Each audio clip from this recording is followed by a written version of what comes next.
Production खूब करते रहे, खूब बढ़ा दिया उन लोगों ने, है ना। जो एग्रीकल्चरल सेक्टर था उसमें प्रोडक्शन इतना ज़्यादा हो गया कि जो प्राइस था वो और ज़्यादा क्या हुआ, डिक्लाइन हो गया, ठीक है। एग्रीकल्चरल ओवर प्रोडक्शन जो फर्स्ट रीजन है हमारा, ठीक है।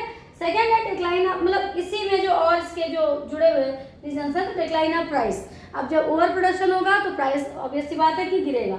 एक्सपेंडेड प्रोडक्शन, हाँ, तो फिर क्या हुआ, जब किसानों ने एक्सपेंड कर दिया, प्रोडक्शन बढ़ा दिया, भाई ज़्यादा मुनाफा कमाने के लिए उन लोगों ने क्या किया कि चीज़ों की कीमत गिर गई है तो ठीक है, कोई बात नहीं, हम और ज़्यादा सेल करेंगे, ज़्यादा उगाएंगे और ज़्यादा बेचेंगे, तो हमारा जो भरपाई है नुकसान की वो हो जाएगी। लेकिन उसका इम्पैक्ट उल्टा हो गया, ठीक है। क्या हुआ कि प्राइसेस और जो पहले जितने गिरे थे उससे और ज़्यादा प्राइसेस जो हो जाएंगे वो कम हो जाएंगे, ठीक है। ग्लट इन द मार्केट, और इसकी वजह से क्या हुआ, ग्लट इकट्ठा हो गया, एक ढेर लग गया, एक पहाड़ बन गया, कहाँ पे, मार्केट में, ठीक है। और उसकी वजह से क्या हुआ, rotted for lack of buyers, जो ग्लट इकट्ठा हुआ मार्केट में वो क्या हुआ, उसको बायर्स नहीं मिले, खरीदारों की कमी हो गई, ठीक है। इसकी वजह से क्या हुआ, वो रोटेड हो गया, रोटेड मीन्स सड़ गल गया, सब मार्केट में पड़े पड़े, है ना, ऐसे।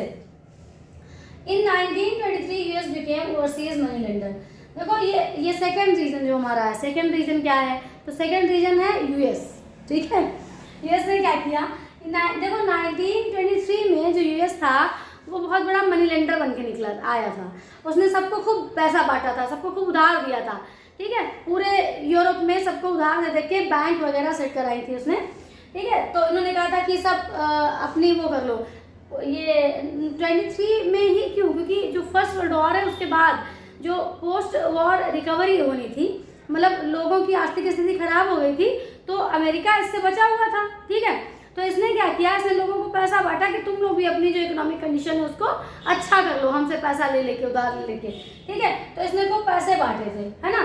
उसके बाद क्या हुआ, जब इसने देखा, सीन साइन ऑफ ट्रबल, जब इसने देखा कि यूरोप में जो कुछ प्रॉब्लम चल रही है, यूरोप की जो इकोनॉमिक कंडीशन है वो ख़राब हो रही है धीरे धीरे, तो इसने क्या किया, इसने अपना जो पैसा इसने पहले जो उधार दे रखा था, ठीक है, उसको पहले तो इसने उधार देना बंद कर दिया, ठीक है। पहले तो उधार देना, जितना ये देता था उधार, मान लो पहले ये 100 रुपये उधार देते थे, तो अब इन्होंने 25 रुपये उधार दिए खाली, है ना, उधार देना ही बंद कर दिया। 28 में ये कंडीशन थी, ठीक है।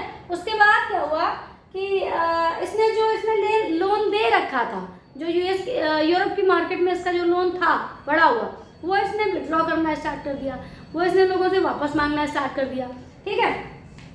तो इसकी वजह से क्या हुआ कि रेस्ट ऑफ द वर्ल्ड भी इम्पैक्टेड हुआ, उससे इसकी वजह से बहुत सारा इम्पैक्ट पड़ा जो पूरा वर्ल्ड था, वर्ल्ड इकोनॉमी पे, ठीक है।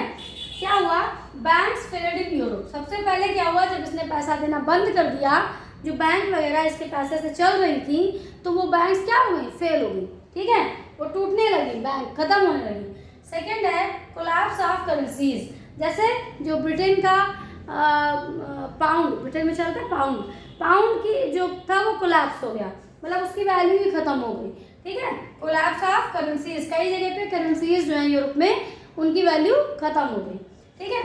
अब इसने और क्या किया, इतने से इसका मन नहीं माना यूएस का, तो इसने और क्या किया, इसने कहा कि जो ये यूरोपियंस हैं, ये जो ग्लट क्रिएट करके बैठे हैं, खूब सारा प्रोडक्शन करके बैठे हैं, तो ऐसा ना हो कि ये अमेरिका के लिए एक्सपोर्ट करने लगे, है ना। भाई लोगों को लगेगा हमारा सामान यहाँ नहीं बिक रहा है, चलो हम किसी दूसरी कंट्री में बेच देते हैं, है ना, दूसरी कंट्री को एक्सपोर्ट कर देते हैं। तो इसने क्या किया, इसने यूएस की इकोनॉमी को बचाने के लिए, यूएस की इकोनॉमी को प्रोटेक्ट करने के लिए क्या किया, जो इम्पोर्ट ड्यूटीज़ थी उनको डबल कर दिया, कि जिससे कि कोई हमारे यहाँ कोई सामान भेजे ही ना, है ना।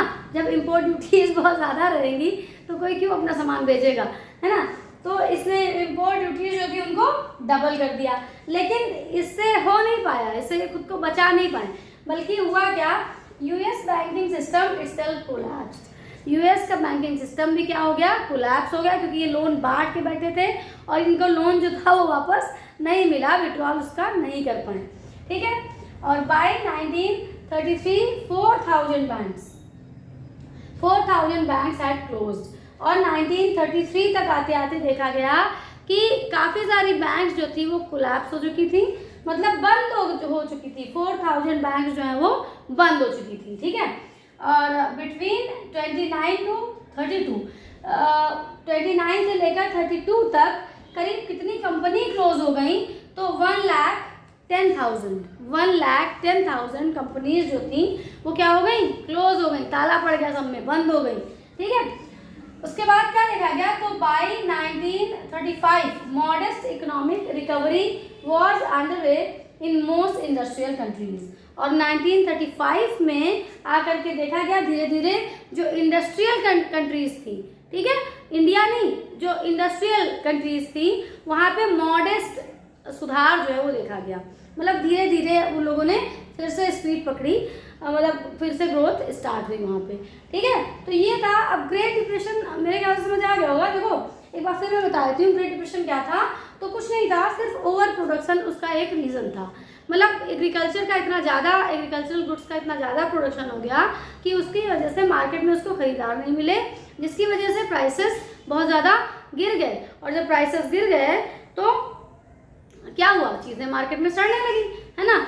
और दूसरा उसने जो और आग में घी डालने का काम कर दिया, तो वो यूएस ने कर दिया, उसने पैसा देना उधर बंद कर दिया, और जो उसने दे रखा था वो उसने वापस मांगना स्टार्ट कर दिया। तो इन सब की वजह से क्या हुआ कि जो पूरी वर्ल्ड इकोनॉमी थी वो क्या हो गई, ध्वस्त हो गई, उसमें पूरा डिक्लाइन देखा गया, है ना। और किस टाइम पे देखा गया, तो 1929 से 1930s के बीच में, ठीक है। 1935 से मॉडेस्ट जो इकोनॉमिक रिकवरी थी वो स्टार्ट हो जाती है, ठीक है। तो keep watching, thank you very much.